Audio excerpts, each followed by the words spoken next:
یو مهمه خبرې ته ذهن ستاسو راګرځوم، هغه ده چې روجې نیسو، منځونه کوو، خو سوال درته کومه د الله دپاره د خپل منځونه مه تباه کوئ. زموږ ډېر مسلمانان د سحر په جمع کې خصوصي د وخت نه مخکې منځونه کوي، ټیم داخل شوی نه منځونه کوي.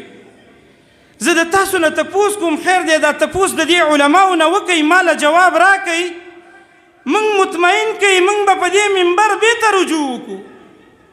هغه دا چې د دې رمضان نه مخکې په دې جوماتونو کې کوم ټیم و چې روژه راله، ټیمونه بدل شو که بدل نه شو؟ بدل شو که نه؟ نیمه ګینټه پاو وخت دغه شانتې 25 منټه ټیمونه رامخکې شو. نو زه دا تپوس کوم چې د رمضان نه مخکې کوم منځونه موږ کوو په هغه ټیم کې، هغه ټیم به صحیح که نه د رمضان دغه ټیم صحیح دی؟ نو که جواب دی چې د رمضان هغه صحیح دی، سوال دا دی د کال 11 میاشتې دي زما د منځونو سره لوبې کړي، هغه منځونه دې راله تباه کړي. او که جواب دی چې نه د کال 11 میاشتې چې په کوم ټیم موږ مونځ کوو هغه ټیم صحیح دی، نو بیا زما سوال دا دی چې د رمضان د منځونه راله ولې تباه کړي؟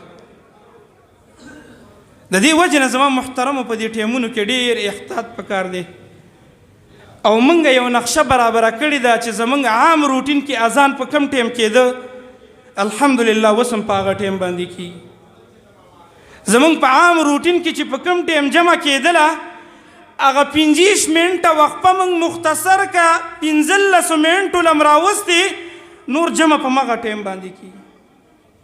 نو لہذا د خپل منځونه مه تباه کوئ. ډېر مسلمانان شپه شوګیره تېره کړي، د سحر جمع ته تعدي سکه ما روجه نیولې د مونځ کومه، بس ځان کته پورته کمه او ډایرکټ کټ ته ځان رسومه. زما محترمو په 120 منټو هېڅ هم نه کېږي، خو خپل منځونه مه تباه کوئ. په منبر ولاړ یم، والله العظیم موږ سم لسپیکر شته، موږ سم مؤذن شته، موږ هم د دې نورو خلکو په شانتې د وخت نه مخکې اذان کوی شو. زموږ امام چې په وخت باندې جمع ودرئ، د وخت نه مخکې جمع ودروی شو. خو ستاسو د ټیمونو را سره فکر دی د منځونو.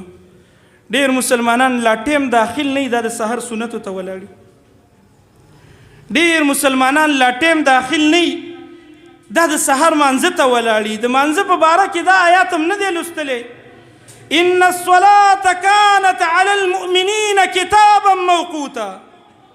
د مونځ دپاره خپل ټیم دی، خپل اوقات دی چې ټیم داخل شي مونځ به کې.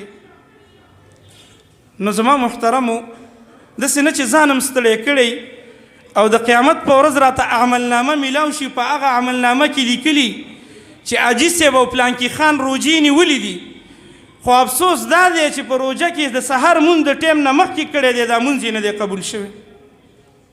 روژه م نیولې د مونځونه به نه یې قبول شوي. نو د دې وجې نه زما محترمو موږ دغه نقشه برابره کړې وه، موږ تقسیم کړې م ده، ډېرو ملګرو کورونو ته به م رسېدلي، که چاته نه یې میلاوه شوي دلته پرته ده حاصله یې کوي.